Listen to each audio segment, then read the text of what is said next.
Hi Koreya, hi Kubois. Assalomu alaykum hamma talabalarimga. Uzoq kutilgan vaqt keldi. Bugun biz sizlar bilan vaqtni bemalol olgan holatda qanaqa qilib topik olish mumkinligi haqidagi texnikalarni ko'rib chiqamiz. Men sizga полноценный dars o'tib beraman va bu dars davomida sizga topik olish, qanaqa metodika bilan tayyorgarlik ko'rish, nimalarga ahamiyat berish, nimalardan qochish va nima sizda muammoligini ko'rib chiqamiz.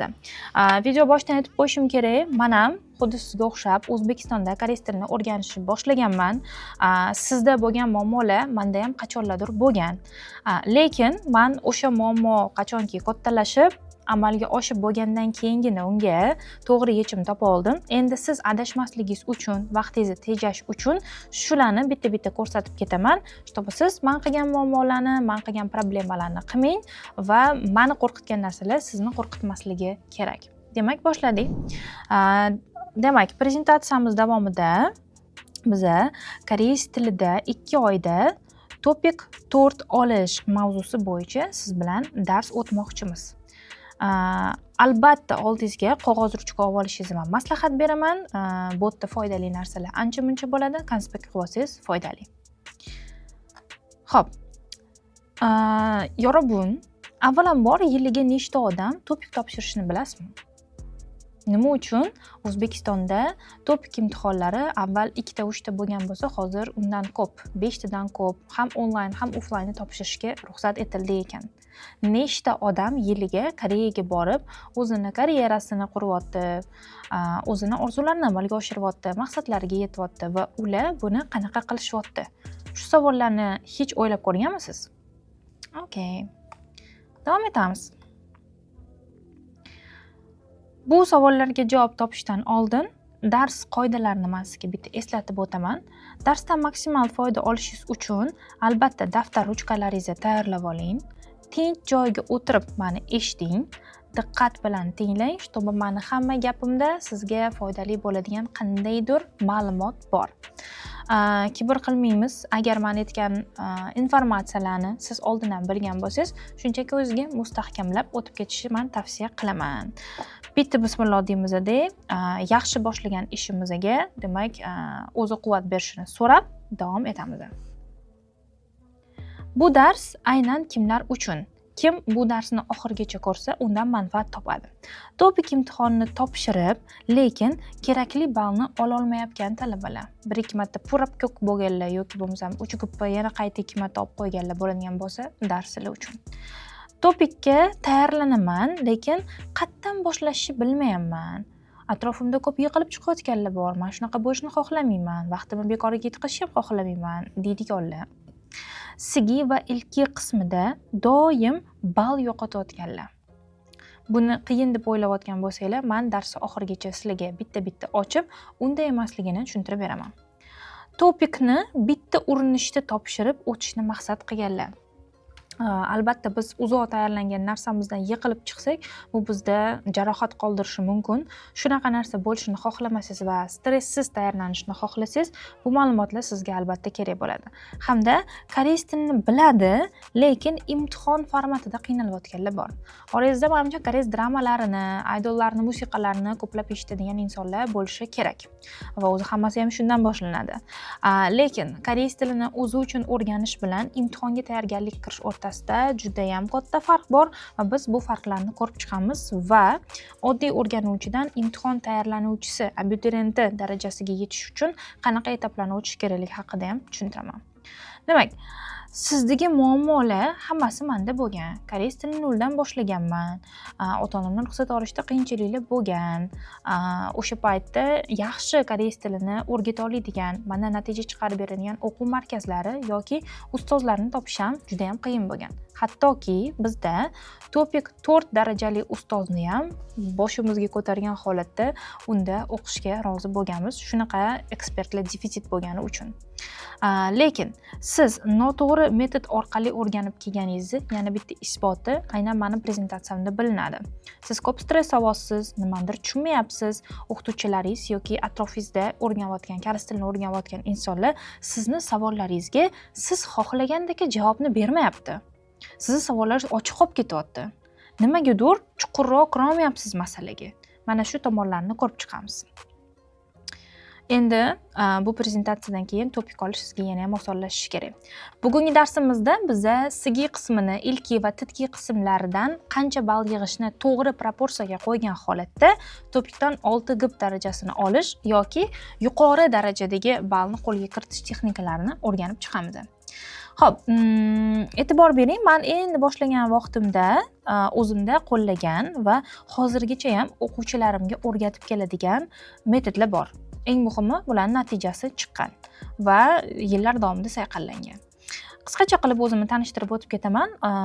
Odatda siz meni boshqa ijtimoiy tarmoqlarda, aytaylik Instagram, TikTok va YouTubening shortslarida bloger, influencer sifatida ko'rgansiz. Ko'p motivatsiya, energiya haqida gaplashishimni ham bilasiz.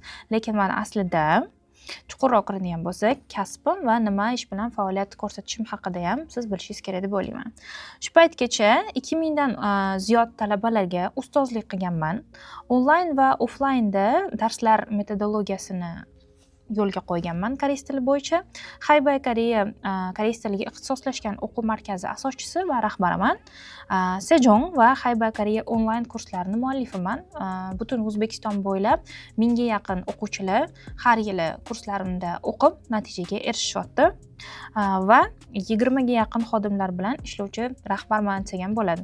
Albatta koreys tilidan tashqari boshqa bizneslar ham bor, lekin ular hozirlarga kerak emas. Bizning xayolimiz koreys tiliga qolishi kerak. Davom etamiz. Men ham yo'limni sizdagi boshlaganman. Oddiy maktabda o'qiganman, universitetga tayyorgarlik ko'rganman sizlarga o'xshab, lekin qiziqishlarim orasida koreys tili paydo bo'lgandan keyin hayotim sekin-sekin o'zgarishni boshlagan. Koreyaga borish haqida orzu qilish, chet elga chiqish va hokazo. Tabiiyki, bunga qarshi bo'ladigan odamlar ham talagini bo'lgan. Lekin men o'zimni, demak, xarakterimni qat'iy turgan holatda Koreyaga ham bordim, o'qidim, diplomini olib qaytdim va hozirgi kunda sizlarga koreys tilidan dars beryapman. Koreya va koreys tili o'rganishim menga nimalarni berdi? Boshida ko'pchilik ishonmagandi. Koreys tilini o'rganib, koreys tili o'qituvchisi bo'lasanmi? Koreyada sendan zo'r odamlar tiqilyapti, sen ularga nima keraging bor degan narsalar ham bo'ldi. Lekin men koreys tili yaxshi ko'rganligim uchun, men o'zimga kerakli deb bilganligim uchun hech kimning gapiga quloq solmasdan, koreys tilidan qachondir bir kun katta pul topaman degan xayollarni ham qilmasdan prosta o'rganganman va shu kungacha prezentatsiyada ko'rib turganingizdek ko'plab davlatlarga sayohat qilish, ko'plab yaxshi insonlar bilan tanishish, auditoriya yig'ish yoki bo'lmasam juda ham ko'plab talabalarni ustozi sifatida hozirgi rolim jamiyatda shunaqa. Meni ko'chada ko'rgan odam prosta bloger emas, ustoz deb kelishadi oldimga. Songsening deb kelishadi, Sam deb kelishadi, hattoki kommentariylarda menga murojaat qilishganda ham ustoz deb murojaat qilishadi. Bu albatta juda ham sharafli, yaxshi kasb deb o'ylayman. Va bularning hammasini men koreys tilining orqasidan erishdim. Ewha Women's University deb atalgan koreysdagi nufuzli universitetlardan bittasida o'qiganman. Bu universitet jahondagi dunyo bo'yicha eng katta ayollar universiteti hisoblanadi. Bu yerda faqat qizlar tahsil oladi va 26 ta dunyoning hamma burchagidan kelgan asosiy koreyslar va qolgan mintaqalardan kelgan talaba qizlar bilan o'qib shu universitetda kommunikatsiya, media, prodyuser, rejissyorlik bo'limini tugatganman. Xo'p, katta yutuqlarimdan bittasi meni bu yo'lda katta nimadirga erishganimni ko'rsatgan yutuqlarimdan bittasi 2016-yilda Jahon oratorlar tanlovida O'zbekiston nomidan chiqib yagona Grand Prix sovrindori bo'lganman. Bu maragi, ya'ni chiroyli nutq gapirish musobaqasi bo'lgan va o'z bilan kuchini ko'rsatib qo'yganman. Shu vaqtgacha 2000 dan oshiq talabalarga dars berdim. Xudoga shukr, ularning ota-onalari ham bizdan rozi. Farzandidagi bo'layotgan o'zgarishlar, ularning taqdiriga befarq emasligini doim ko'rib kelamiz va именно shu narsalar ham bizga motivatsiya bo'lib, yana ham hozir o'quv sistemamizni takomillashtirish ustida ishlayapmiz. Endi abituriyentlik vaqtlarimga keladigan bo'lsak, o'zi med institutida o'qiganman men, pediatriya bo'limida, meditsinadan ham xabarim bor. Meditsina universitetidagi aniq fanlar yoki u yoqda o'rganish kerak bo'lgan narsa bilan til, umuman boshqa narsa. Va men o'zi doktor bo'lishim kerak bo'lgan odam qanaqadir yo'llar bilan koreys tiliga kirib qolganman. Koreys tilini men meditsinaga qaraganda qisqa vaqtda o'rgandim. Chunki kuniga juda ham ko'p soatlarim aynan koreys tilini o'qish bilan o'tib ketardi. Yarim kunimdan ko'prog'i ham imенно koreys tiliga ketadi desam adashmayman. Endi Tirishqoqligim sabab Koreyaga men birinchi marta borayotganimda hech kimga pulsiz ketganman. Meni taklif qilishgan Koreyaga. Xuddi lotereya yutib olganday bo'lgan bu menga.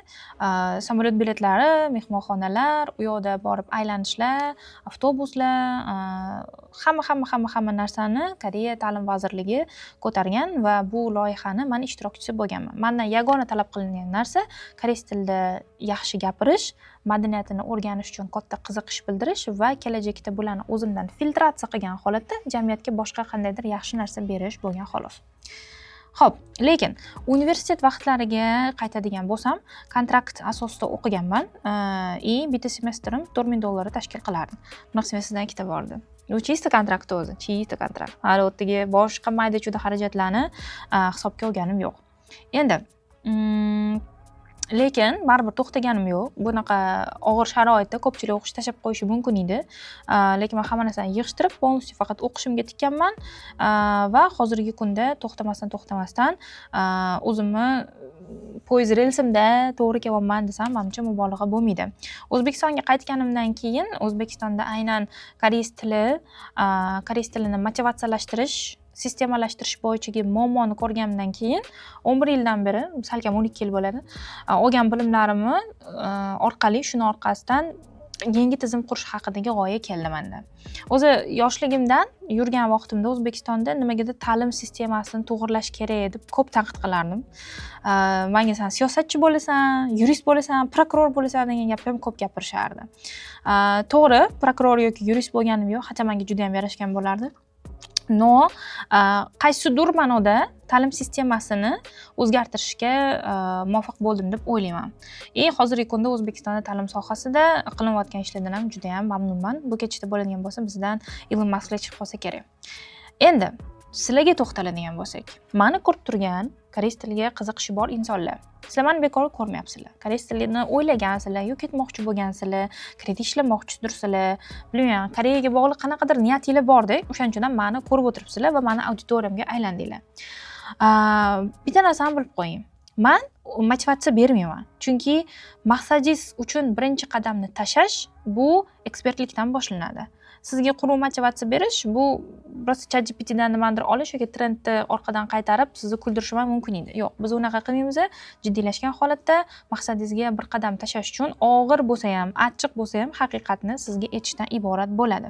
Shuning uchun iloji boricha videoni oxirigacha maksimal foydalaning, bundan ishlatib ko'ring, o'shanda rezultatini ko'rasiz.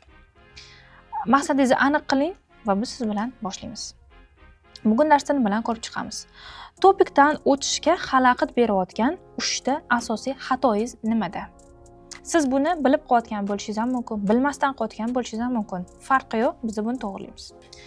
Topik imtihonida ballni tez oshiradigan real strategiya. Topik bu sizga drama ko'rish emas yoki BTSni muzikasini eshitish ham emas. Bu уже konkretna faktlarga asoslangan, Koreya siyosati, jamiyati, iqtisodiyotidan kelib chiqqan savollar. Bu savollar haqiqatan ham Koreyani hayotida bor. Ularni yechsangiz, Koreya hayotiga tayyorligingizni biz bilib olamiz. Keyinchisi, nimaga bilim bor, lekin topikda natija yo'q. Nima men shunaqa ahmoqmanmi? Yo, nima u mendan ko'proq narsa biladimi? Yo, u mendan ko'proq tayyorgarlik ko'ryaptimi? Men kamroq uxlashim kerakmi deb o'zingizni sabotaj qilishni bas qiling. Koreys tilida va boshqa tillarda ham texnikani to'g'ri bilib olsangiz, sizni qilayotgan har bitta harakatingiz sizga foydaga ishlaydi, zarariga emas va stressni ham kamroq olasiz. Kam uxlab, ko'p dars qilish sizni maqsadingizga erishtirmaydi. Hatto mayli tirishqoq bo'ladigan bo'lsangiz, kamroq uxlasangiz ham o'zingiz bilasiz. Lekin kam uxladim degan vaj bilan imtihondan katta natija kutish bu aqlsizlik. Biz mana shu narsani bitta-bitta ko'rib chiqamiz va o'ylaymanki, prezentatsiyani oxirida siz o'zingiz xatolaringizni bilib olasiz. Keyin davom etamiz. Bugun darsdan keyin avvalambor topikda ballni oshirish uchun qaysi yo'ldan yurish kerakligini biz chizib chiqishimiz kerak bo'ladi. Koreys tilida topik olishingizga bo'lgan birinchi qadamni tashlab olasiz. Dalshi u yog'i o'zingizni tirishqoqligingizga va mehnatsevarligingizga bog'liq. Xo'p, eng meni ko'p qiynaydigan, men talabalarimni ham menga mana shu savolni berishga majbur qiladigan qism. Bilim bor, lekin topikda natija yo'q. Nima uchun unaqa? Bu muammo sizda emas. sizga noto'g'ri yondashuv ko'rsatilganligida. Har bitta odam individual deyilganidek, ularni ta'limni o'rganishga bo'lgan qiziqishi va yo'li ham individual bo'ladi. Bitta kitobni olib, mana shuni boshdan oxirigacha yodlaysan va shundan keyin topik olasan degan narsa bu noto'g'ri. Yoki mana shu 4 ta kitob tugatgandan keyin kars tilda gapira olasan deyish ham mutlaqo noto'g'ri. Kimdadir yodlash, kimdadir gapirish, kimdadir yaratish, kimdadir tez ilg'ash kabi hissiyotlar yuqori bo'ladi. Biza o'zimizni yaxshi ishlaydigan tomonimizni topib, uni yuksaltirishimiz, yomon ishlayotgan tomonimizni hech bo'lmaganda zarar keltirmaydigan ahvolga olib kelishimiz kerak bo'ladi. Topik olish uchun juda ham geniy bo'lish yoki bo'lmasam uyingizga shaxsiy repetitorni olib kelib olib, u bilan 2 soatlab tayyorlanish shart emas. Oddiy misol o'zingiz tayyorlanib olsangiz ham bo'ladi. Lekin baribir ustozning maslahatlari kerakligini eslatib o'tib ketaman. Xo'p, qarang, agarda siz topikka tayyorlanyapsiz, grammatikani ozmi ko'pmi bilasiz, yetarlicha bilasiz, lekin ballingiz yetmayapti. Unda mana shu darsdan olayotgan narsalar bu muammolaringizni hal qilib berishi kerak. Topikdan o'tishga xalaqit berayotgan 3 ta asosiy xatoingiz. Ko'pchilik topikda bilim yetmaganligi uchun men ololmayman topikni deb o'ylaydi. Yo'q, sizda normalniy bilim bor. O'sha qatga qarab ketayotganingizni, nima qilayotganingizni ongli ravishda bilasiz. Ana endi strategiyangizni to'g'rilab olishimiz kerak. Strategiyani to'g'rilashdan hech qachon qo'rqmang. Endi xatolarga to'xtalamiz. Birinchi xato: hamma qismlarga bir xilda kuch sarflash. Siz o'ylaysizki, titkini ham ma'lum miqdorda yetishim kerak, ilkini ham, sigini ham. Yo'q, unaqa bo'lmaydi. Boya aytganimdek, hammani ham har xil retseptorlari har xil ishlaydi. Kimdadir insho yozish qobiliyati yaxshi bo'lsa, eshitish qobiliyati past bo'ladi. Yoki ilki qismida bilasiz, grammatika va so'zlarni kim yaxshi bilsa, o'sha yutib ketadi. Lekin tayyor shablonni yechgan bilan essay yozishga borganda o'tirib qoladigan talabalar ham juda ham ko'p. Endi buning uchun biz nima qilishimiz kerak? Topikka hamma partini bir xil holatga, balansga keltiraman deb harakat qilmang va urinmang. Shunchaki topikda hamma partga emas, to'g'ri partga urg'u bersangiz, ball o'zidan o'zi yig'iladi. Birinchi navbatda e'tibor berishingiz kerak bo'lgan jihatlari bor. Biza baholagan vaqtimizda eng ball yig'ish oson qism titki, u tepaga chiqadi. Ana undan keyin sigi, insho qismi, ana undan keyin ilki. Kutmagandingiz, xuddi shunaqa. Sabablari bor va buni prezentatsiya davomida tushuntirib beraman. Xo'p, ikkinchi xato: sigini yozishda murakkab yozishga harakat qilish. Sizlar o'ylaysizlarki, editorga kirdingiz, bir botmon narsani yozdingiz. Yozgan narsangiz hajmi kam bo'lganligi uchun yoki unda olamshumul o'ta muhim grammatikalarni, qiyin grammatikalarni ishlatmaganim uchun menga past ball berishdi. Meni inshoim bir tiyinga qimmat ekan deb o'ylaysiz. Pastayamni nimagadir inshoni qiyin yozishga harakat qilasiz. Lekin aslida o'zbek tilida ham siz qiyin gapirmaysiz. Insho ham xuddi shunaqa. U o'zingizning tilingizdan nimanidir yoritib berishga qaratilgan narsa aslida. Endi men shu yerda sizga nima maslahat bergan bo'lardim? Tekshiruvchi chiroyli gapni emas, strukturani baholaydi. Bilamizki, topikni aynan essay qismini, sigi qismini robot emas, inson tekshiradi. Inson tekshirayotganda sizni gajju-gujjonu juda ham viqorli gaplaringizni o'qib, bu ko'p grammatika bilarkan degan narsaga emas, sigini o'zini shablon qismiga to'g'ri qaraganmi? Kirish qismini, o'rta qismini, tugatish qismidagi qoidalarga amal qilganmi degan savolni oldinga tashlaydi. Agar u o'zini lineykasini olib turib o'lchayotganda 1 mm bo'lsa ham oshiq yoki kam chiqadigan bo'lsa, demak siz shablonni to'g'ri to'ldira olmagansiz. Bu har xil pishiriqlab pishiradigan qoliplarga o'xshaydi. Somsa pishirganingizda ham xamir ushlab turish uchun qandaydir shakllarni qilishga harakat qilasizmi? Xuddi shunga o'xshab, sigini yozayotganda ham o'zini shablonini to'g'ri to'ldirishga harakat qiling. Chiroyli to'ldirishga emas. Oxir-oqibatda bizga ovqatning mazasi muhim, tashqi ko'rinishdan tashqari. Endi 3-xatoga to'xtalamiz. Bilimni test formatiga moslamaysiz. Dramalarni ko'rib tushunish, siz yoqtiradigan musiqalarni tushunish bitta narsa. Lekin imtihonda test topshirish umuman boshqa narsa. Topik bu bilim imtihoni emas. Format va vaqt imtihoni. Siz shuncha paytdan beri koreys tilida o'qib yurgan narsalaringizni vaqt bilan kurashgan holatda yengishga harakat qilasiz. Sabab, hamma o'zicha aqlli. Kimgadir vaqtida kelib qoladi miyasiga, kimgadir o'tib ketgandan keyin kelib qoladi. Mana shu narsa bo'lmasdan ziyrakligingizni bitta nuqtaga jamlash, fokusni bitta joyga tushirish va miya neyronlarini kerak vaqtda kerakligicha ishlata olish mana shu imtihon deyiladi.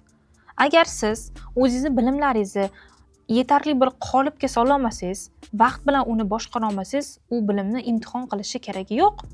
Prosta ko'chada ishlatib, koreys tilini orqasidan nimagadir erishsa bo'ladi. Bo'lmaydi emas. Men shunaqa insonlarni ko'rganman, topik gipi bo'lmasa ham, yuqori bo'lmasa ham yaxshi ishni ishlab pul topardi. Chunki ularni zaboni yaxshi. Koreys tilida ko'chadagi so'zlarni yaxshi bilishadi. Koreya urf-odatini yaxshi bilishgani uchun, shinavanda odam bo'lgani uchun, xarakteri shunaqa ekstravert bo'lganligi uchun lipillab yo'lini topib ketib qolgan. No, biza ofitsialniy joyga ishga kirmoqchi bo'lsak, ofitsialniy universitetlarga o'zimizni bilimimizni topshirib, men sanda o'qishga loyiqman demoqchi bo'lsak, grantlar olmoqchi bo'lsak, topik kerakligini bilamiz. Shuning uchun ham hozir biz topik ustida ko'proq ishlashimiz kerak. Va yana qaytarib aytaman, topikga bilimingizni moslayotganingizda ortiqcha narsalarni olib tashlashni, hissiy narsalarni olib tashlashni ko'proq fakt bilan, reallik bilan isbotlashga harakat qilishingizni men xohlagan bo'lardim. Davom etamiz. Xo'p, shuncha xatoni ko'rib chiqdik biz. O'ylashingiz mumkin, okey, men hamma narsani xato qilayotgan ekanman, menda уже progress emas, regress ketyapti. Yo'q, unaqa emas. Sizga yaxshi xabarim bor. Xatolarni aniq yechimi bor. Chunki biz aniq diagnoz qo'yib oldikmi, endi aniqlaricha uni davolasak bo'ladi. Har bitta shu yerdagi patsientga bemalol tavsiya qilishim mumkin retseptlarim bor. Faqat ularni ko'rib chiqayotganimizda siz o'zingizga kerakli vitaminlarni ichsangiz bo'ladi. Xo'p, davom etamiz. Topik imtihonda ballni tez oshiradigan real strategiya nima? Nechta bilishim kerak? Qancha bilishim kerak? Qanaqa shug'ullanishim kerak? Yo'q, bu narsalarni hammasini esingizdan chiqaring. Bor bilimni o'zini qanaqa sarflashga ko'proq ahamiyat beramiz. Xo'p, topikda ballni oshiradigan 3 ta tayanch punktlari bor. Bu to'g'ri partga urg'u berish, tayyor strukturalardan foydalanish va vaqtni boshqarish. Bularni har bittasiga hozir biz to'xtalib chiqamiz. Umumlashtirib tushuncha berib o'tib ketaman. To'g'ri partni tanlash nima degani?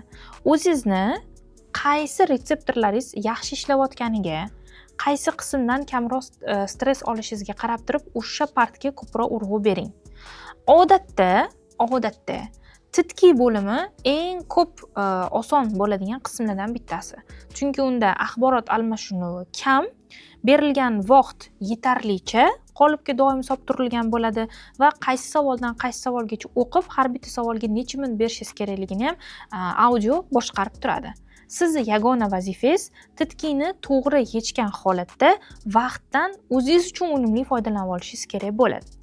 Keyingisi tayyor strukturalar. Bu qism asosan SIGI qismiga, essay qismiga ko'proq tegishli. SIGI qismida essay yozayotganingizda o'zingizdan yangi Amerika ochaman deb umuman harakat qilmang. Aslida topikni shablonlari, oxirida tugaydigan gapni o'zini tochkalari, virgullari yoki bo'lmasam qismlari aniq bo'ladi.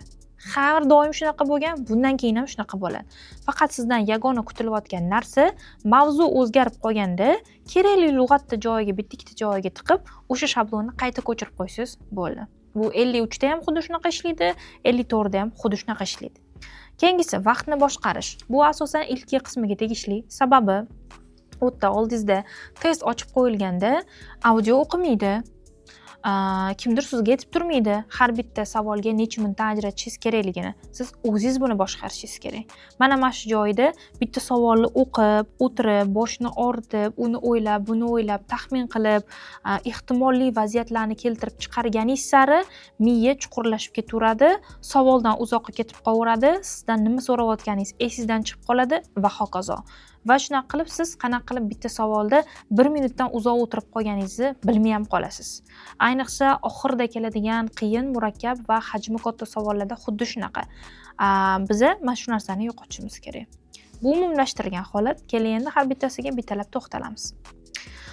Boya aytdimki, titkiy, ya'ni audio qismidan biz ball manbai sifatida foydalanishimiz kerak. Qanaqa qilib? Avvalambor titkiy qismi eng ballingizni tez oshirib beradigan narsa. Chunki unga tayyorlanish hammasidan ko'ra osonroq. Ko'pchilik aynan shu ballni именно mana shu qismida boy berib qo'yadi.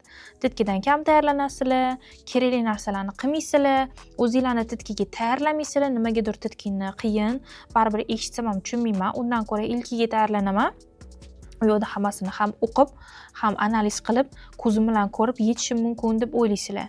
Lekin ko'p esdan chiqaradigan narsa ilkida aynan sizni ko'zingizda ko'rib turib o'qiganingiz uchun aldashga moyil bo'lgan grammatikalar, gibrid texnologiyalar hamda murakkab sistemalardan ko'p foydalanishadi. Ana shuning uchun ham ilkidan ko'ra titki sizni ballingizni oshirishga eng katta yordam beradi. Hattoki ilkini oxirgi qismlari ham, 45-50 tomonlari ham ilkini 45-50 lariga qaraganda ancha oson tartibda yozilgan.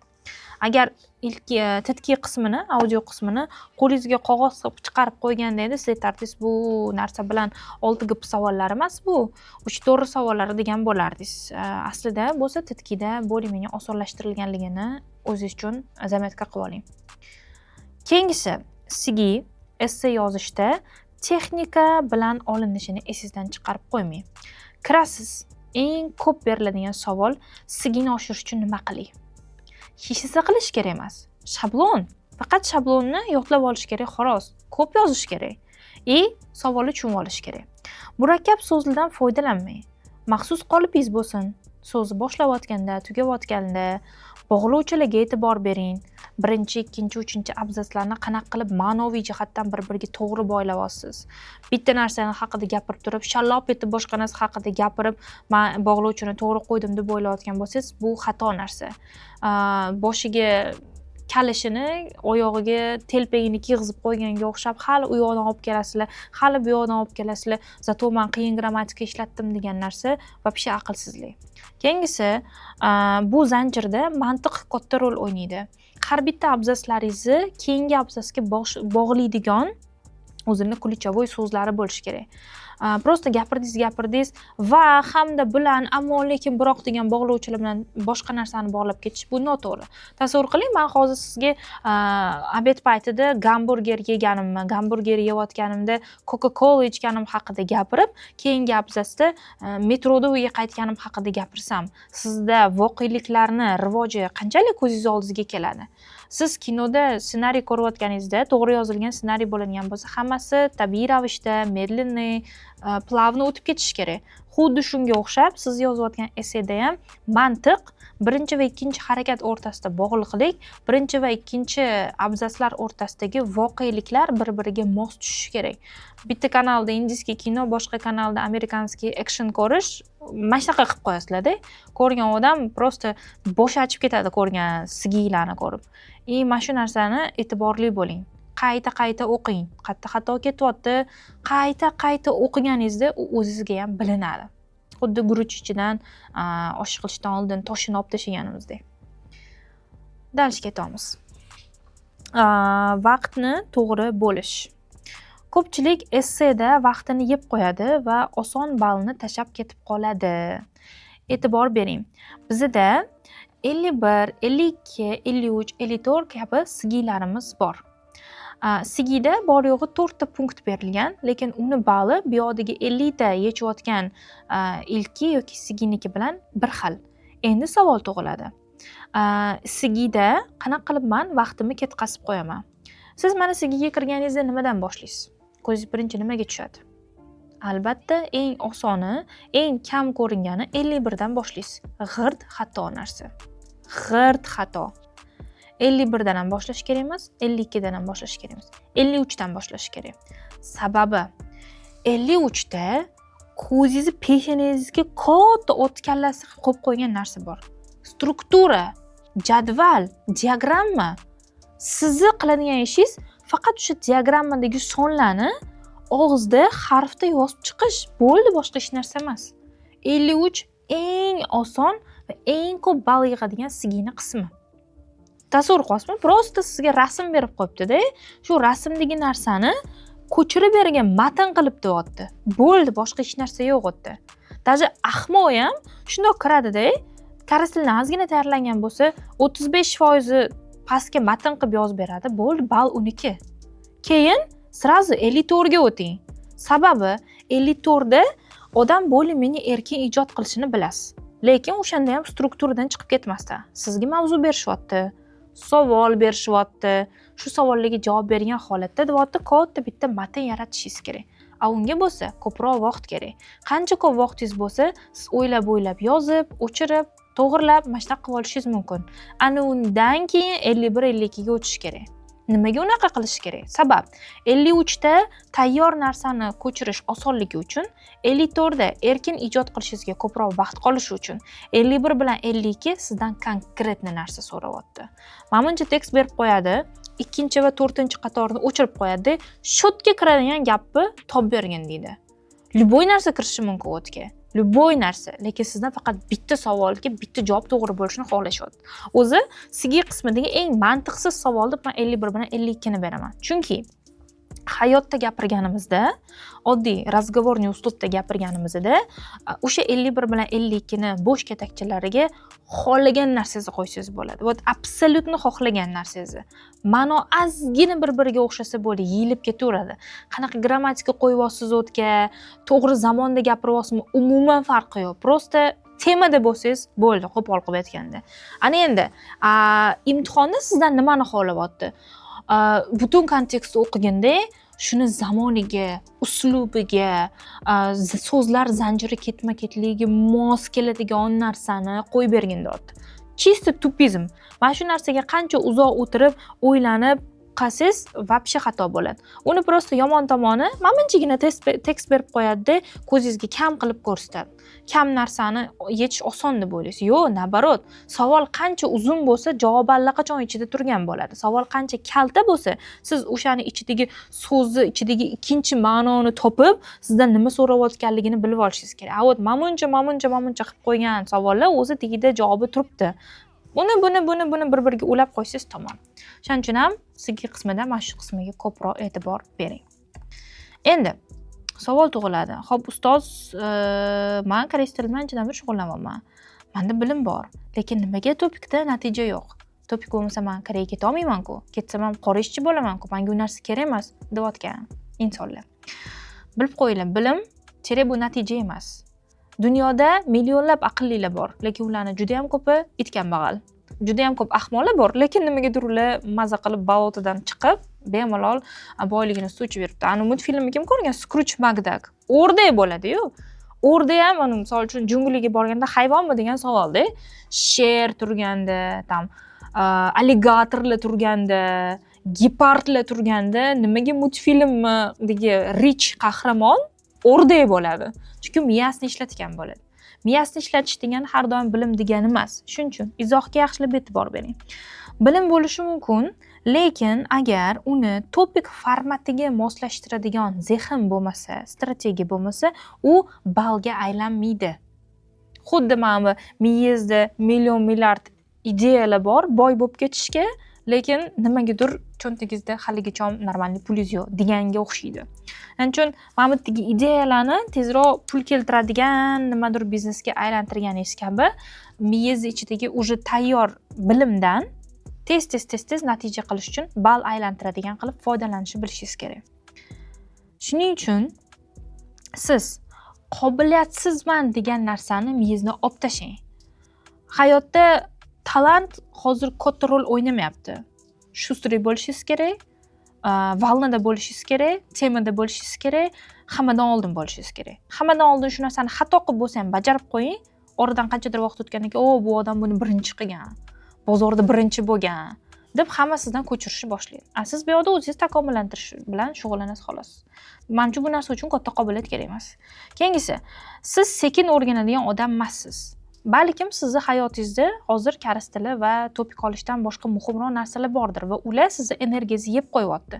Qani endi sizda bo'sh uy, yaxshi ustoz, menga o'xshagan ko'p vaqt bo'lganda siz ham qila olardingiz. Lekin ключевой moment biza resurslar tanqisligida natijani qildirib olishimiz kerak. Ana o'sha eng shirin va lazzatli natija bo'ladi.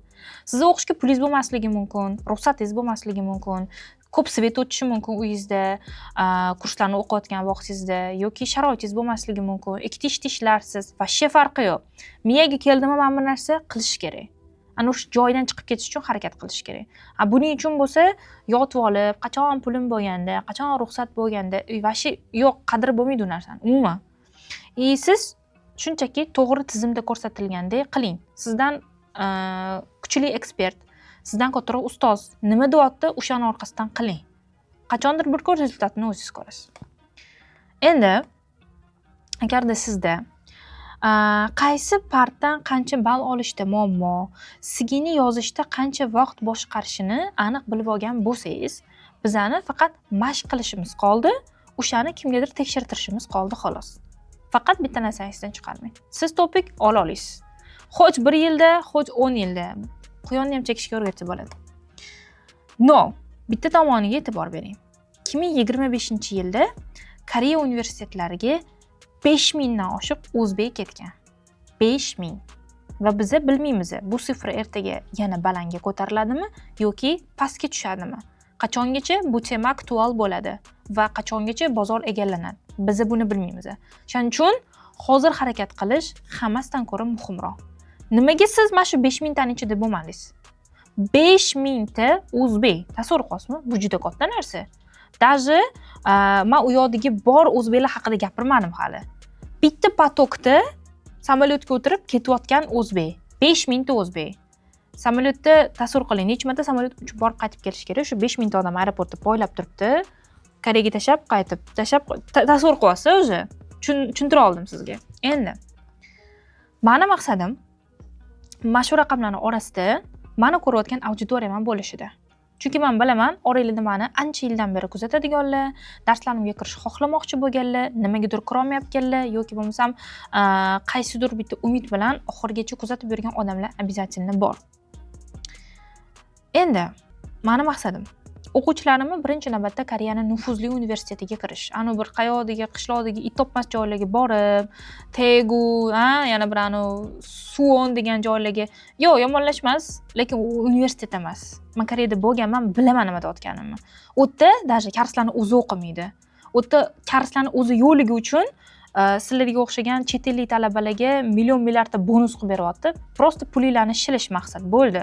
U yerda bitirgandan keyin qishloqdagi fermasiga ham ishga olmaydi. Bizga nufuzli universitetni bitirishingiz kerak. Kerak bo'lsa ertaga Koreyadan chiqib Amerikaga, Londonga, Avstraliyaga ketib biznes boshlang. Chunki prestijli universitetlarda shunaqa qismi bor.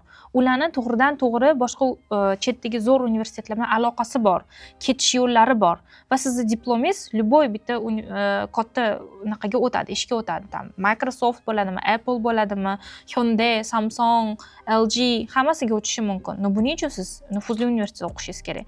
Agar men karantin bo'lmaganda o'zi Garvardda o'qishim kerak edi, потому что men universitetim Garvard bilan to'g'ridan to'g'ri aloqasi bor.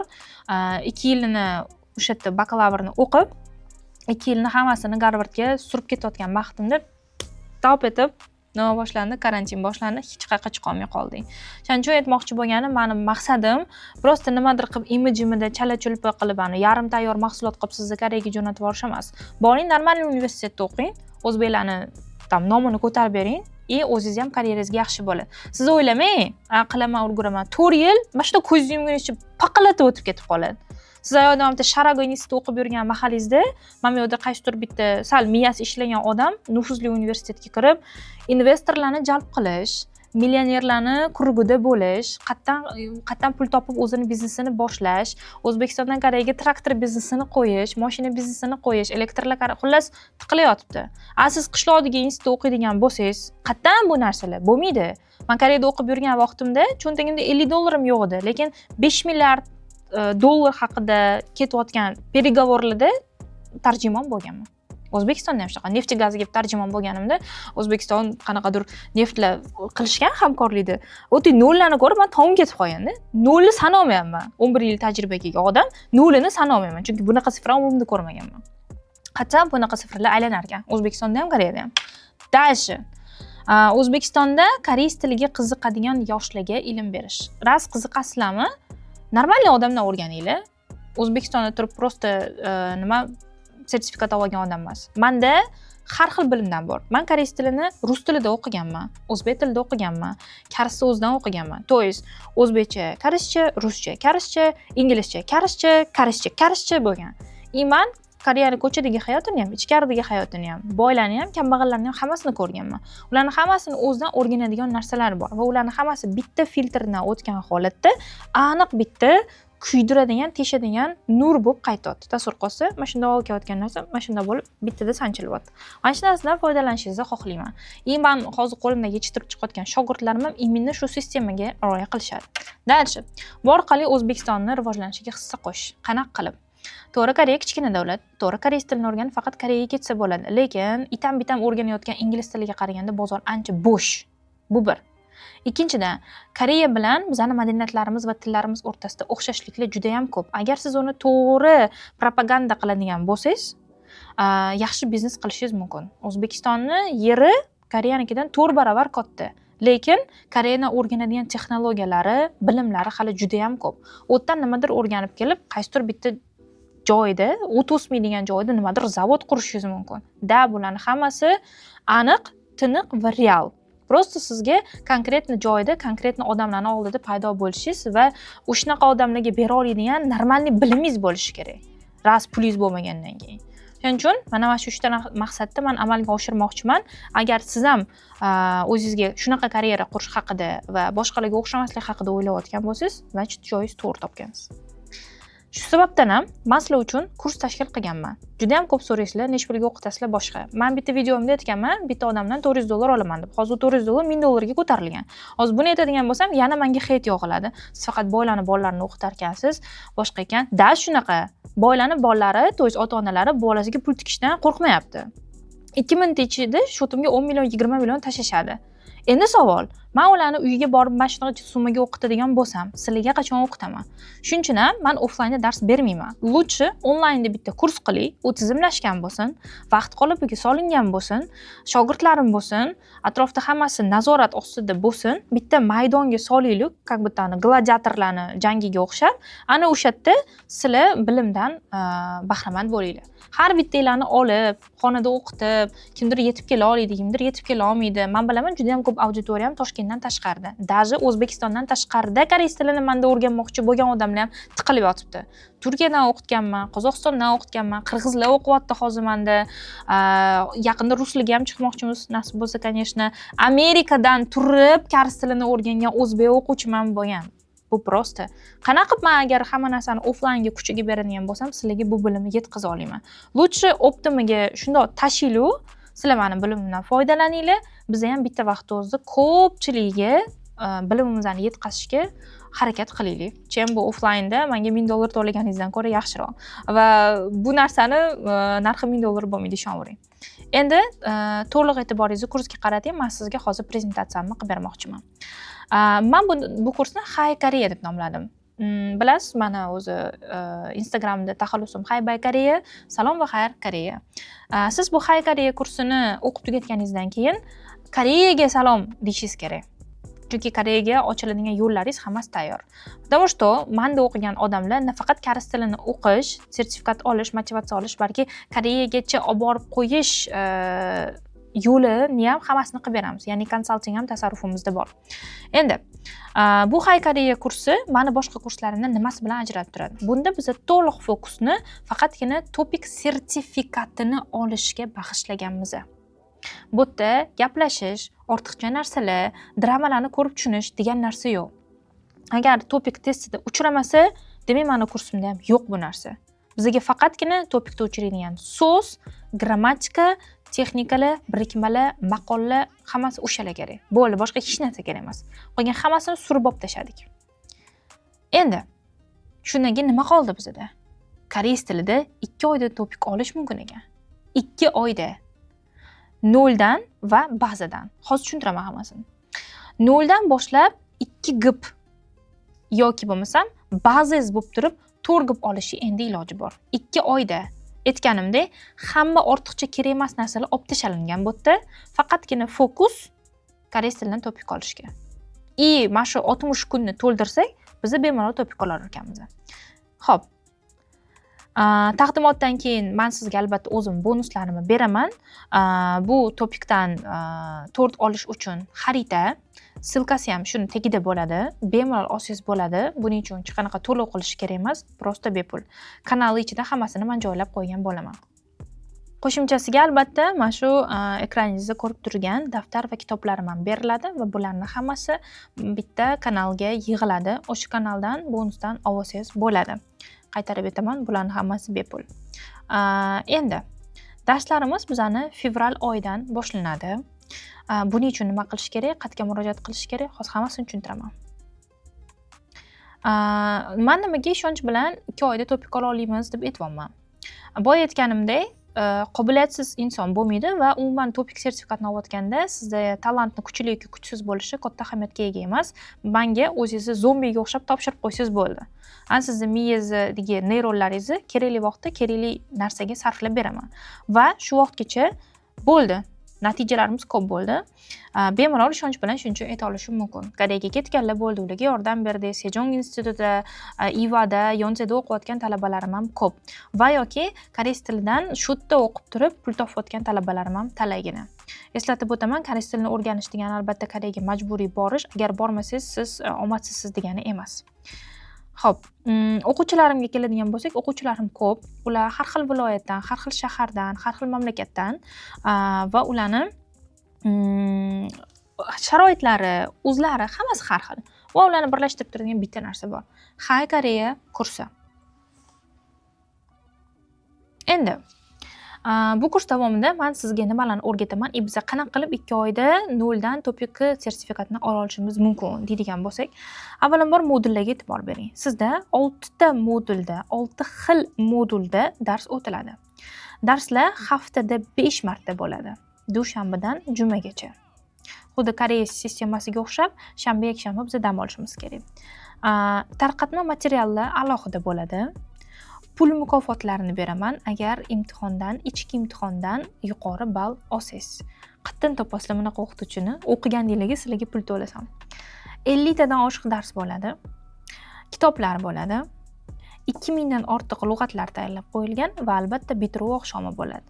Tepaga ko'taraman. Mana bu ko'rib turgan rasmlaringlar bizning bitiruv oqshomimizda sertifikat topshirib, tortlar olib kelib, o'tirish qilib, xuddi bog'chada o'tiringlik qilgandek maza qilib o'tirgan joyimizdan olingan rasmlar, dekoratsiyalar tayyorlaganmiz va o'quvchilarim yildan yilga ko'payayotganini hisobga oladigan bo'lsa, katta ehtimol bilan sizning bitiruvingiz ham juda ham chiroyli joyda, shinam joyda, buyurtma qilingan stollar atrofida bo'lish ehtimoli katta. Xo'p, endi ключевой momentlardan bittasi. Kursimda o'qiganlar uchun maxsus grammatik labirint degan kitobim bor. Sotuvda yo'q, hech qayerda yo'q, undan keyin ham chiqmaydi. Faqatgina kursimni talabalariga sovg'a tariqasida va kursni yana ham yaxshiroq o'zlashtirishlari uchun beriladi. Mana shu savol ketadi, nima uchun grammatik labirint, grammatikalar yig'indisi emas. Men bu kitobni shunaqangi yozganmanki, labirintga o'xshab qaysi betidan ochsangiz ham baribir birinchi qismdan chiqasiz. Tushunmadingizmi? Tushunish uchun kitobni olib o'qing. Davom etamiz. Xay Koreya 5.0 kursi 2 xildagi insonlar uchun mo'ljallangan. Boshlang'ich darajada, ya'ni umuman 0 dan даже harflarni ham bilmaydi yoki ozgina uyda chala-chulpa o'zi nimadir qilib o'rgangan. Va o'rta darajada allaqachon koreys tiliga kirib bo'lgan. Men boshqa videolarni tushuntirganda eng Baykal ko'lini qismida turibdi, tashiymi, o'qiymi, tashiymi degan xavotirlar va dilemmalar bilan birgalikda. Mana shu insonlar uchun ikkita katta potokda lager qilib qo'yib qo'yganman. Bittasida polniy, yangi birinchi kurslar, bittasida уже tajribasi bor, normalniy, yog'li baliqlar o'qishadi. Bu yoqda it baliqlar, bu yoqda akulalar. Bu yoqdagi it baliqlar katta bo'lib akula bo'ladi, bu yerdagi akulalar kit bo'lishadi. Mana shuni tushunsangiz bo'ladi. Davom etamiz. Boshlang'ich darajadagilar sizlarni nima kutyapti va men o'zi qanaqa strukturalanganman bu kursni siz uchun. Birinchi modulimda unli, undor, diftong va pachimdan boshlaysiz. Bitta qilib aytganda orfografiya. Любой bitta tilga kirayotganingizda orfografiyasidan boshlaysiz. Ayniqsa koreys tili lotin harflariga bog'lanmaganligini hisobga oladigan bo'lsak, sizni orfografiyangizdan boshlab ko'taramiz.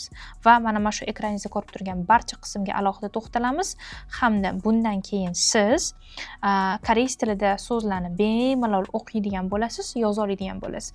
Даже shunaqangi so'zlar bo'ladiki, qiyinligidan ma'nosini tushunmasligingiz mumkin, lekin yozish, o'qishda umuman muammo bo'lmaydi. Keyingisi, ikkinchi modul bizda morfemika.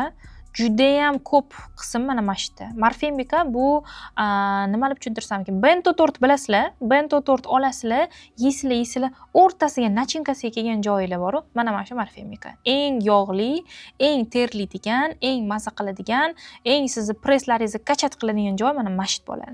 Bu yerda ko'rib turganingizdek hamma mavzularga to'xtalilgan. Endi aytishingiz mumkin, bu mavzular kitobda ham bor. Biz topik o'rganishga keldik. Nima uchun deydigan bo'lsangiz, chala yarim o'qib kelganlarni hammasini ko'rdim. Kanjobinyong, chikchobinyong nimaligini bilmaydigan, sonlarda mavzusida qiyin muammosi bor yoki qo'shimchalarni shu paytgacha to'g'ri qo'llayapman deb o'ylayapti-yu, lekin o'ylamaydiganlarni. Oddiy misol, mana shu ikkinchi morfemika bo'limida sabab qo'shimchalarida men sizda 6 tadan ko'p sabab qo'shimchasini sanab beraman. Har bittasi, hammasi bitta darsda bo'ladi.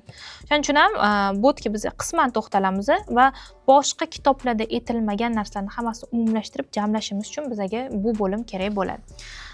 Dals davom etamiz. Endi bu moduldan keyin sizni nima natija kutadi? O'zingizni bemalol tanishtira olasiz. Kun davomida qilayotgan ishlaringizni ayta olasiz. Kecha, bugun, ertangi rejalaringiz haqida gapira olasiz. Sana olasiz. Inkor shaklidan foydalanib gapira olasiz. Buyruq bera olasiz, iltimos qila olasiz. Kichik va katta yoshdagi odamlar bilan qanaqa ohangda gaplashish kerakligini bilib olasiz. Menimcha, noldan boshlangan odam uchun bu yomon natija emas. Keyingi modul murakkab qo'shimchalar boshlanadi. Bu yerda biz уже topikka sekin yaqin kelayotgan bo'lamiz. Уже issig'i kelyapti.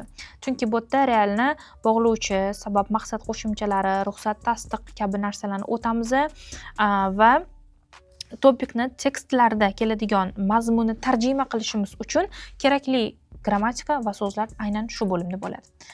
Murakkab qo'shimchalar moduli tugagandan keyin sizda nima natija kuzatiladi? Murakkab gaplarni bir-biriga bog'lab o'sha ayta olasiz. Ko'p menga savol keladi. Men so'zlarni bir-biriga bog'lab gap qila olmayman, gaplarni bir-biriga bog'lab ma'no chiqara olmayman deb. Mana shu ma'noni imminni shu yerda chiqaramiz. Yaqin kelajak va uzoq muddatli rejalaringizni tushuntirib bera olasiz. Bajarilishi majbur bo'lgan harakatlarni tushuntirib bera olasiz.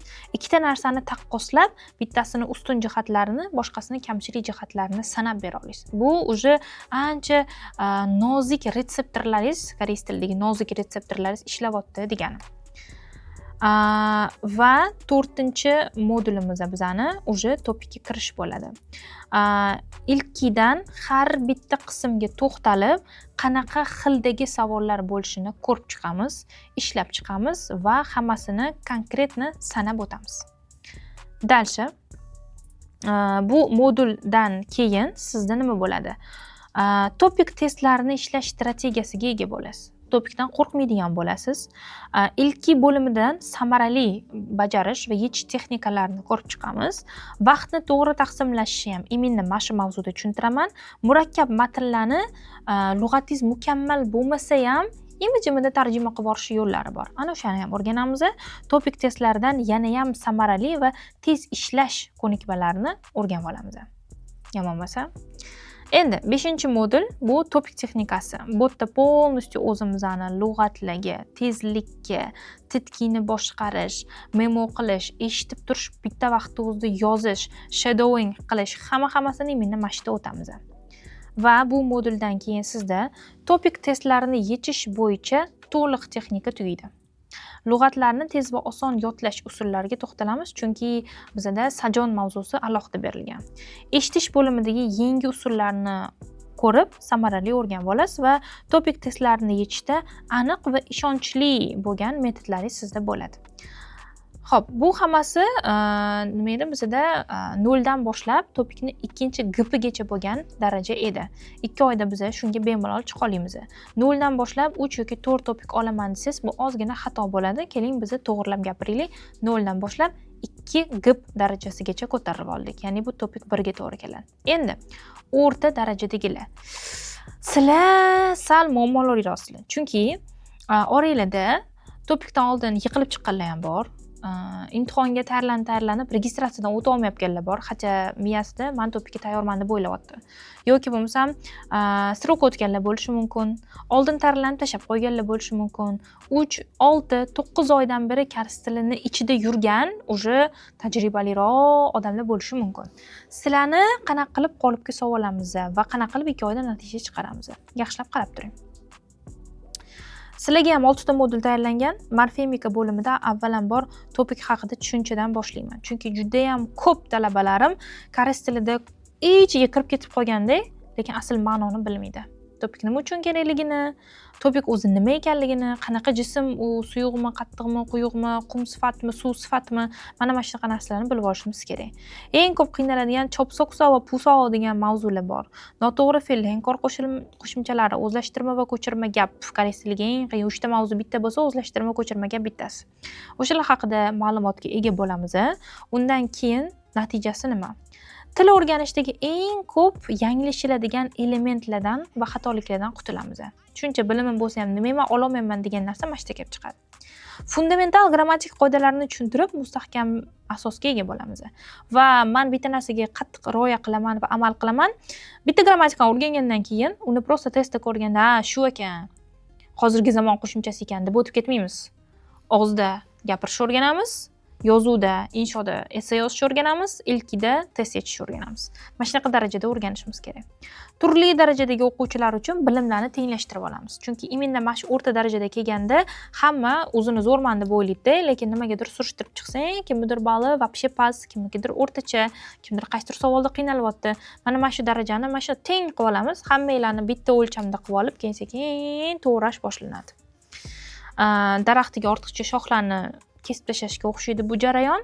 Sizdagi ortiqcha narsalarni olib tashlab, o'zimni qolipimga moslab olaman. Xuddi noldan o'zim o'qitgandek.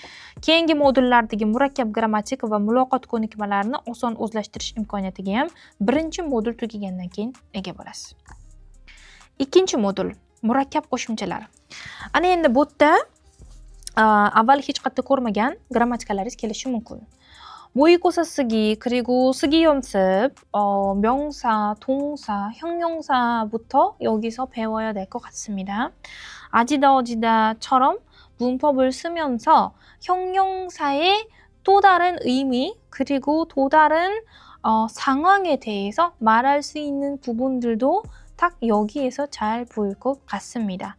그리고 아까 말했듯이 한국어에서 제일 어렵게 3가지 주제가 있잖아요. 첫 번째 숫자, 두 번째 간접인형, 세 번째 사동사, 비동사잖아요. 그래서 사동사, 비동사 부분도 각 여기서 저희가 배울 수 있을 것 같습니다.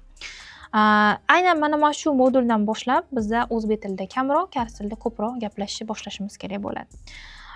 Va именно cho'gibdagi sajonlardan ko'gib sajonga o'tish. Bu nima degani? Siz oldin o'tib yurgan ruchka, daftar, qalam, sichqoncha, notebook emas, tasvirlash, taqdim etish, o'z ichiga olish, ro'yxatning baland pog'onasi. Ko'rasizlar, qanaqa o'zgaryapti? Leksion. O'shanaqa narsalarni biz ko'rib chiqamiz ikkinchi modulda. Xo'p, ikkinchi modul hali tugagani yo'q. Bu yerda idiomalar, sajasang'o, top 3 ta YouTubedan o'rganadigan kanallar doim obuna bo'lib qo'yishimiz kerak bo'lgan joylar hammasini o'rganib chiqamiz. Va e'tibor bersangiz, shibke maranin pangbop oddiy va tushunarli gapirish texnikasini ham mana shu yerda qo'shib o'tib ketaman. Oraliq imtihonlar va test sinovlari bo'ladi. Kurs davomida siz umumiy 2 marta imtihon topshirasiz. Bu ichki imtihonlar chungankosa va kimalkosa deb ataladi. O'rtada midterm exam, keyin final exam topshirasiz. Dars ketamiz. Murakkab qo'shimchalar bo'limi moduli tugadi. Undan keyin nima bo'ladi? Koreys tilidagi murakkab qo'shimchalarni tushunasiz va to'g'ri ishlata olasiz. fe'l va ot yasovchi qo'shimchalar yordamida yangi so'z tuza olasiz va strukturalay olasiz. Holat o'zgarishini ifodalash uchun, majburiy harakatlarni aniqlash uchun orttirma nisbatlarni bilib olasiz. Murakkab gaplarni oson tuzish va tushuntirish ko'nikmalarini olasiz. Yuqori darajadagi grammatikalarni tuzilmalar bilan fikrlaringizni aniq bayon qila olasiz. Kgo, kge, kroke, krigu degan narsalar bo'lmaydi. O'zingizni bosib olgan holatda tekis ravon to'xtamasdan gapirishni iminni mana shu bo'limda ko'rib chiqamiz. Keyingi bo'lim topikka kirish. Уже mamtdan boshlab biza topikni ilki so'ga, ilki pulgi, sajimit grepi degan narsalarni o'tamiz. Topikda 51-52 sigi bo'limlarini qanaqa yozish haqida to'qnashamiz va yakuniy kimal ko'sa bilan kursimizni yakunlaymiz. Bu 3-moduldan keyin nimalar bo'ladi? Topik imtihonni o'qish va yozish bo'limlarida qanaqa ishlashni bilib olasiz. Tez o'qish va tarjima qilish texnikalari, dialog va memolarni yozish, rasmlar va grafiklardan qanday to'g'ri foydalanish kerakligi. Odatda bizaga rasm yoki bo'lmasam diagramma qo'yib qo'ysa, savolni tetkida o'qiyotganda qaysi savolga qarashni bilmaysiz. Chunki sizda 4 ta variant bo'ladi, 4tasida 4 xil sifra. Qaysi biriga qarayman deb o'tib ketib qolasiz. Eng yomoni bunaqa savollar topikka boshida bo'ladi. Mana shunaqa narsalardan to'g'ri o'tishni 51-52-53 bo'yicha to'g'ri insho yozishni o'rganib olamiz. 54 ga qisman to'xtalamiz. Chunki baribir 54 bu 5-6 kip darajasi biza 2 oyda 3 yoki 4 olishimiz kerak. Bu narsani esdan chiqarmang. Dalsha 4-modulimiz bor bizada. Imtihondan keyin ham men sizga shunaqa qilishim kerakki, mani kursim tugagandan keyin nasib bo'lsa siz 5-6-ga o'zingiz olishingiz kerak. O'zi aslida ekspertlar orasida bitta haqiqat bor. Buni hech kim sizga aytmaydi, lekin men sizga aytaman. 3-darajani olganingizdan keyin sizga o'qituvchini umuman keragi yo'q. Sizga partnyor kerak bo'lishi mumkin birga dars qilishga, coach kerak bo'lishi mumkindir, onda-sonda borib suhbatidan o'tib olishga yoki Koreyaga ketib borish kerak bo'lishi mumkindir. Lekin zinhor ustoz уже sizga kerak emas. 3-gippa qanaqa olishni bilgan odam 4-5-6 ni ham qanaqa olishni biladi. O'shaning uchun ham men sizga 4-modulimda o'zingiz mustaqil tayyorlanishingiz uchun guideline beraman. Topikni o'qish bo'limidagi qilishingiz kerak bo'lgan ishlarni beraman va so'nggi umumiy takrorlash darsini o'tib beraman. Siz shundoq qilingki, meni kursimdan keyin o'zingizga o'zingiz ustozlik, repetitorlik qiling. Va albatta yaxshi o'qisangiz, sizni ham ishga olish mumkin. Topikka 4-modul tugagandan keyin siz уже topikdan birinchi navbatda qo'rqmaydigan bo'lib qolasiz. Topik ham oddiy narsa. Xuddi bo'ladi-ku, unaqa chuvstvo. Qaysidir bitta Gollivud aktyori siz uni hurmat qilasiz, yaxshi ko'rasiz, hamma filmlarini ko'rgansiz va u sizga juda ham katta nimadir bo'lib ko'rinadi. Aytaylik. Lekin uni hayotda ko'rib qolsangiz, siz bilan menga o'xshab, ikkita qo'li, ikkita oyog'i bor, ovqat yeydigan, hojatga boradigan va kechasi uxlaydigan odam bo'ldi. Faqat uni sal hayot tarzi siz va menikidan farq qilishi mumkin. Xuddi shunga o'xshab, topik ham bu shunchaki bilimni tekshiradigan kichkinagina sinov imtihoni. Undan o'tishni yo'li bor. Agar imtihondan o'tishni yo'li bo'lmaganda edi, bu imtihon bo'lmasdi. Bu imtihondan o'tish yo'li bor, yo'li har doim bo'lgan va bundan keyin ham bo'ladi. Glavniysi siz mana shu strukturalarga amal qilsangiz bo'ldi. Okay? Xo'p. Endi kursda kimlar qatnasha olmaydi? Rivojlanish va yangi bilim olishni xohlamaydigan, dangasa, nimagadir sharoitni, oilaviy muhitini bahona qiladigan, doim noliydigan va o'ziga ishonmaydigan odamlar meni kursimda qatnashib natija qila olmaysiz. To'g'ri, sotib olishingiz mumkindir, lekin uni olib tashlab qo'ygan bilan hech narsa o'zgarmaydi. To есть Parizod Yusupova sizni o'qituvchingiz bo'ldi degani siz hali natijaga erishishingiz degani emas. Men oldin ham aytganman, hozir ham aytaman. O'quvchini qilayotgan ishlarida o'qituvchini katta hissasi yo'q. Siz sertifikat olib kelsangiz, meni kursimni olganingizdan keyin, bu men sizga grammatikani o'rgatganim uchun bo'lmaydi. Sizni ichingizga potensialni men to'g'ri tortib olganimda bo'ladi. Shuning uchun ham постоянно nolib, dangasalik qilib, uyquni, o'yin kulgini yoki bo'lmasam yana o'zini qaysidir bitta ishlarini bilim olishdan, qiynalishdan ustun qo'yadiganlar bo'lsa kerak emas. Tushdingizmi? O'qishingiz kerak, uyga vazifa bajarishingiz kerak, doim muloqotda bo'lishingiz kerak, nazoratda bo'lishingiz kerak, ko'p ish qilishimiz kerak. shu narsaga tayyorman, man o'zi shu narsani kutib turuvdim, energiyamni qayerga qo'yishni bilmayapman, manga sizga o'qigan o'qituvchi kerak deydigan bo'lsangiz keling. Dangasha, lapshayib 1 yilda 6 oyda o'qiydiganlar kerak emas menga. Menga shunaqangi o'quvchilar murojaat qilishadiki, o'zi bu kurs nimadan tug'ilgan deydigan bo'lsanglar, e'tibotda boryapman, to'layapman pul, individualniga ham to'layapman, juda ham sekin ketyapmiz. O'qituvchini bilimi meni o'qitishga yetmayapti. To'g'ri topiki bo'lishi mumkindir. To'g'ri mendan ko'p narsa bilishi mumkindir, lekin men savol bersam mut bo'lib qolyapti. Bermayapti savollarimga javob bermayapti. Normalniy men o'zimni nimaga mana shu savol paydo bo'ldi menda degan joygacha ani imiljirovlar bo'ladi-yu. O'zim shunaqaman. Men talabalarim ham shunaqa. Bizga mana shu narsa emas, nimaga qora bu? Men jigar emas. Qayerdan keldi buni rangi deydigan odamlar kerak. Va qisqa muddat ichida ber, menga bilim ber, meni yaxshilab savala, shtop mendan nimadir chiqsin deydiganlar bu kursda kelishi kerak. Atak boshqalar bizda kerak emas. Kursda men shunaqa insonlarni kutaman. Endi Haykareya 5.0 topik kursi kimlar uchun deydigan bo'lsangiz, topik imtihonni topshirib, kerakli ballni ola olmayotganlar bo'ladigan bo'lsa, sinib qolayotgan odamlar, prosta keling, biz muammoni hal qilamiz. Boya aytganimdek, iqtidor hammaga bir xil taqsimlangan deb o'ylayman. Prosta uni chiqarib olish, sizga to'g'ri yo'nalish berish va motivatsiyasi bitta balans to'shab turish, shunga yarasha sizga resurs berib turish bu bizning vazifamiz. Ya'ni ekspertlarning. Topikka tayyorlanyapman, lekin qayerdan boshlashni bilmayapman. Prosta qayerdan boshlashni bilmayman. Olib shartta topik testini yechaymi? Boshim og'rib ketyapti, o'tirsam. Bitta savolga 10 minutdan oshiq o'tirib qolyapman-ku. Aslida 1 minut ketish kerak deydiganlar. Koreys tilini biladi, lekin topik formatda o'qiy olmayapti. Men koreys tilini konkretni bilaman, o'zimni tanishtira olaman, gaplasha olaman, atrofimdagi jismlarni gapira olaman, lekin topikka kelganda hech narsaga tushunmayapman. Xuddi men boshqa tildagi imtihonni ochib olgandek. Yo'q, bu hali ham koreys tili. Topik ham koreys tili, lekin uni formati ozgina boshqacha.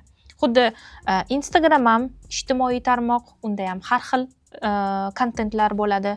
YouTube ham ijtimoiy tarmoq, unda ham har xil kontentlar bo'ladi. Lekin kimga doimdir Instagramda Reels titkalash, kimdadir YouTube'ga kirib, uzun formatlarni ko'rib, o'ziga nimadir o'rganish ko'proq yoqadi. Hatto ikkalasida ham развлекательный format, yana xullas o'ziga kerak bo'lgan любой narsani topsangiz bo'ladi, lekin formatlar boshqa. TikTok-ku gapirmasa ham bo'ladi. Xuddi shunga o'xshab, koreys tilini o'rganish boshqa format, topik olish boshqa format, imtihon topshirish boshqa format, suhbatga tayyorlanish umuman boshqa format, fuqarolik ekzameni topshirish boshqa format, hatto uni ham olib berganman. Boshqa narsa. Tayyorgarlikni boshqacha qilish kerak. Shu narsani bilib olsangiz bo'ldi. Va noldan topik olish uchun harakatni boshlayotganlar. Mana men noldan boshladim. Qaysidir o'quv markaziga yoki qaysidir boshqa odamda 3 oy, 6 oy vaqtimni ketkazmaydi. Keling, boshli 2 oyda topik oling. Va ko'rsatyapti ota-onamga, mana. Men yaxshi ketyapman. Davaychi menga ko'proq investitsiya qilinglar, yordam beringlar, podдержка qilib turinglar bo'lmasa, men dal shu yo'g'ini olib ketaman deyishimiz kerak. Xo'p, kursdagi natijalar bu videoni ko'rib bo'lishingiz bilan men bitirgan o'quvchilarimni odzivlarini alohida tashab beraman. Ular ham sizlarga o'xshagan ikkita qo'li, ikkita oyog'i bor insonlar. Menda nimagadir asosan qizlar o'xshadi. Hatto men o'g'il bolalarga ham dars o'taman, tishlab olmayman o'g'il bolani. Ko'pincha qizlar menda qanaqadir motivatsiya, kumir ko'rishadi va men asosiy talabalarim qizlar. Qizlardan ham, boladan ham bemalol bir xilda bilim chiqarib berganmiz. Biz jins, yosh, irq, sharoit tanlamaymiz. Har qanaqasiga suvda, o'tda, qumda, sahroda, saharada, o'rmonda, tundrada, muzda o'qitaveramiz. Bizga vashya farqi yo'q. Va katta ehtimol bilan, misol, bizning kursimiz boshlanganda qandaydir bayramlar, ijtimoiy tadbirlar bo'lib qoladigan bo'lsa ham bizga vashya farqi yo'q. To'y bo'ladimi, hech narsa bo'ladimi, farqi yo'q. Biz o'qiymiz, Zoomga kiramiz, darsimizni tayyorlaymiz, tekshiramiz va hokazo. Endi eng muhimi qisqa muddatda samarali usullar orqali topikdan yuqori ball olish sizda bo'ladi. Sizni optingizda men kiruvdim, yiqilib chiqqanman yoki men kiruvdim, topik 6 oyda, 9 oyda, 1 yilda olganman degan narsa bo'lmaydi. Shunaqa qilaylik, hayot osonlashayotganini tan olishimiz kerak va bundan to'g'ri foydalanishimiz kerak. Hatto agar siz topikka vaqtliroq olsangiz, bilmadim, balki sizni kutib turgan narsa oldingizga tezroq kelarmidi, balkim sizni borishingiz kerak bo'lgan manzilda faqat topik GPIS sertifikatingiz yo'qligi uchun o'sha narsa siz oldingizdan chiqmayotgandir. Shu sertifikatni olib qo'ying, xohlagan joyga topshirib tashlang. Qani nima bo'lar ekan? Okay? Va umuman hech qayerda yo'q bo'lgan, sotuvga chiqmagan labirint kitobim ham sizlarga sovg'a qilinadi. Полноценный, нормальный, qalingina kitob. Полностью mani strukturalarim asosida soddalashtirilgan va filtrlangan kitob. Sotmayman baribir. Shuning uchun ham kursdagi talabalarimga bu katta motivatsiya beradi. Endi mana shu joyda ozgina tushuntirib o'tib ketaman. Kurs boshlanganda hamma dars siz o'tasizmi? Bilib qo'ying. Noldan boshlanganlarda ham, bazadan boshlanganlarda ham hammasiga mani darslarim, video darslarim bo'ladi, lekin sizlarni tekshirish, nazorat qilish, uy ishlaringizga feedback berish tarifga qarab o'zgarib turadi. VIP tarifida, конечно, men va meni yordamchim bo'ladi. Boshqa tariflarimizda, mustaqil premium tariflarida 5-6 gipli Koreyaga borib qaytgan rus tili va o'zbek tilini mukammal darajada biladigan o'qituvchilar sizlarga kuratorlik qilishadi. Men o'ylayman, agar men o'zim o'quvchi bo'lganimda, meni o'zimga qiziqib VIPni emas, premiumni ko'proq olgan bo'lardim. Sabab degan joyi bor. Meni darsimni o'zi ko'ryapsiz, video darsligimni. Ko'rib bo'lganingizdan keyin boshqa o'qituvchidan, mendan bilimi kam bo'lmagan o'qituvchidan qo'shimcha feedback olasiz. Menimcha bu yaxshi. Bir barakaga ikkita o'qituvchi bilan ta'minlanasiz.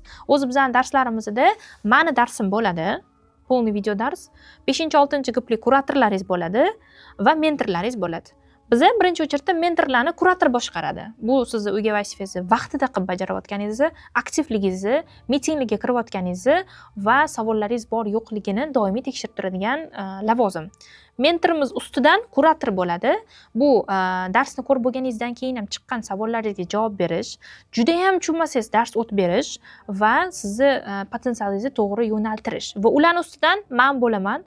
Qanaqa ketyapti, nima bo'lyapti, ichki imtihonlarda qaysi bola, qaysi kurator bolasi necha foiz ball yig'di, nimaga bunaqa balli past yoki baland bo'ladigan bo'lsa, darsni qiyinlashtirishimiz kerakmi, balki osondir. Xullas, mana shunaqa narsalarni biz nazorat qilib turamiz. Endi bundan tashqari har haftada sizga 2 marta Zoom darslari kuratorlar va ustozlar tomonidan birgalikda o'tib beriladi. Bunda savol-javoblar qilasizlar, kursdoshlaringiz bilan tanishasiz hamda qo'shimcha bonuslarimizni ham eslatib o'taman. Til o'rganish uchun kerak bo'lgan checklist, Koreyaga o'qishga ketish bo'yicha bonus darsim bo'ladi. Koreyaga konsalting orqali ketsam, ketmasam, o'zim ketsam, qanaqa topshirsam degan savollar ko'p bo'ladi. Topik olganimizdan keyin ham o'shaning uchun ham men buni alohida dars qilib tayyorlab qo'yganman. So'zlashni oshirishda kerak bo'ladigan top mavzularning ro'yxati bor. Chunki bilasiz, bizda topik imtihonimizda gapirish qismi yo'q. Shuning uchun ham biz kurs davomida gapirishga o'ta urg'u berib yormaganmiz. Lekin bitta narsani sizdan chiqarmayman. Men o'zim noldan boshlab o'qitayotganim o'zidayoq ham gapirish, ham eshitish, ham yozish, ham test yechish qobiliyatini birgalikda ko'taraman. Qaysidir bitta joyga yetib olgandan keyin gapirib yo'q, unaqa narsa ketmaydi. Bu g'irt xato narsa.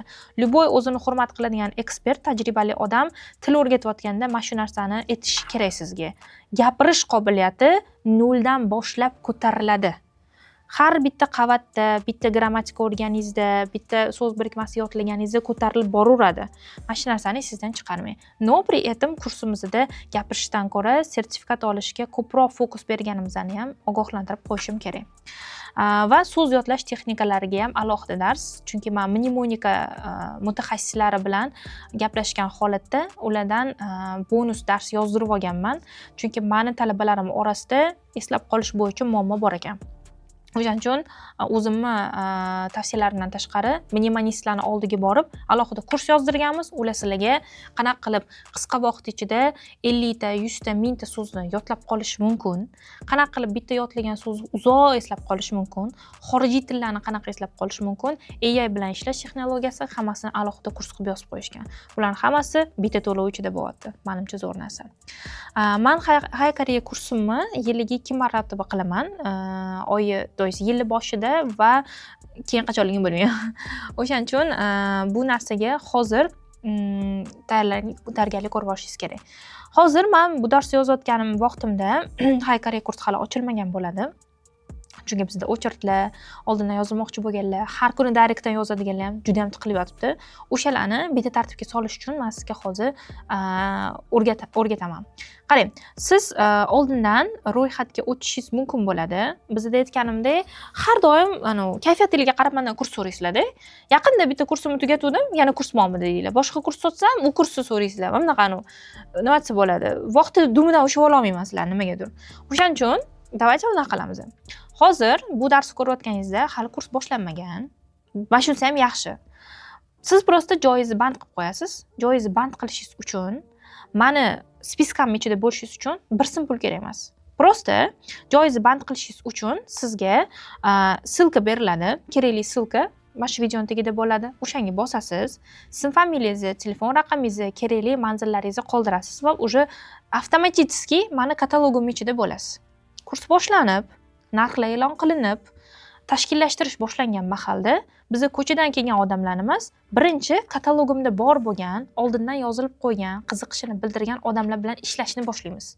Yana ham to'liqroq ma'lumot beramiz, o'zimizning bonuslarimizni beramiz va eng muhimi, именно предзаписda kurs boshlanmasdan oldin yozilganlar kurs boshlangandan keyin to'lov o'qiganlarga nisbatan katta chegirmani qo'lga kirita oladi. Menimcha bu yaxshi narsa. Endi bonus darsliklarni ham men albatta shu videoni ostida qoldiraman. Bemalol kirib olishingiz mumkin bo'ladi. Avvalambor esingizdan chiqarmang. Topik olish hozir sizning maqsadingiz. Ertaga olib bo'lganingizdan keyin undan ham kattaroq maqsadlar keladi. Va undan ham kattaroq maqsadlar kelishi uchun hozir biz kichkina do'ngalikni birgalikda bosib o'tishimiz kerak. Aytib o'tganimdek, men ham sizlardek bo'lganman. Topik olishda xato qilganman, bir marta yiqilib chiqqanman. Lekin menga Koreyani o'zida to'g'ri shunaqa texnikani o'rgatishgan. Men bittada 3 kubdan yiqilib chiqqan odam 6 olib chiqqanman. 2 marta. Bir emas 2 marta. O'sha bilimim bilan universitetga topshirganman, meni bittada qabul qilishgan. Men uni koreyslardan o'rganganman. Sizlarga hozir o'zimdan qo'shimcha qilib aytib o'rganganman. U yerda o'zimning filtrlarim bor, madaniyatidan qo'shgan jihatlarim bor. Sizni umumiy qilib bu kursni tugatganingizdan keyin Koreya madaniyatiga ham, u yoqdagi hayotga ham, topik imtihoniga ham, suhbatga ham bittada tayyorlashni xohlayman. Qolaversa, bizning bazamiz juda ham katta. Agar siz kursni davom ettiradigan bo'lsangiz, offlaynga kelmoqchi bo'lsangiz, kuratorlarim orasidan o'zga shaxsiy repetitor qaramoqchi bo'lsangiz, xohlaganingizcha sizga sharoit yaratib bera olamiz. Bizning asosiy maqsadimiz Koreyaga yetib olib, ma'lum bitta karyerani qurguningizcha shu yo'lingiz to'xtab qolmasligi kerak. Bu kurs 2 oy bo'ldi tugadi degani emas. Bundan keyin ham bizning siz bilan qiladigan ishlarimiz ko'p. Shuning uchun avvalambor mendagi kuchli ekspert sizni oldingizdan chiqqani bu sizni baxtingiz deb bilaman. Maksimalni hozirgi yosh texnologiyalarni sizga o'rgatishga harakat qilyapmiz. Sizdan faqatgina qo'rqmasdan boshlab meni va meni jamoamni aytganini qilish kerak xolos. Aytayotganimdek har bitta bola bilan biz individual ishlashga harakat qilamiz. Qolaversa, Zoom mitinglarda psixologik treninglar ham baribir bo'ladi. O'shaning uchun qiyin ekan degan narsani miyangizdan olib tashlang. Agar u qiyin bo'lganida miyangizga kirib ham o'tirmagan bo'lardi. Balerina bo'lishni o'ylaydiganlar meni kuzatmayapti hozir. Topik olish, koreys tilini o'rganaman deydiganlar kuzatyapti. Значит, bu narsani shundan oldin 2000 ta odamga o'rgatgan bo'lsam, natija qilib bergan bo'lsam, sizga ham bemalol o'rgata olaman. Shuning uchun dars manfaatli bo'lgan bo'lsa, avvalambor xursand bo'lgan bo'laman. O'zingiz yig'ib qo'ygan konspektlaringizni qaydnomalaringizni tashlab yubormang. Bular sizga albatta kerak bo'ladi va video ostidagi silkaga bosib albatta ro'yxatdan o'tib qo'yish ham esingizdan chiqmasin. Qolaversa, qanaqadir savollaringiz bo'ladigan bo'lsa, bemalol tortinmasdan meni administratorlarimga yoki bo'lmasa video ostidagi komment qoldirish mumkin bo'lgan istalgan joyga tashlab keting. Aynan sizning og'riqlaringizni men keyingi videolarimda dars qilib chiqarishim ham mumkin. Hammaga rahmat. Annyeong.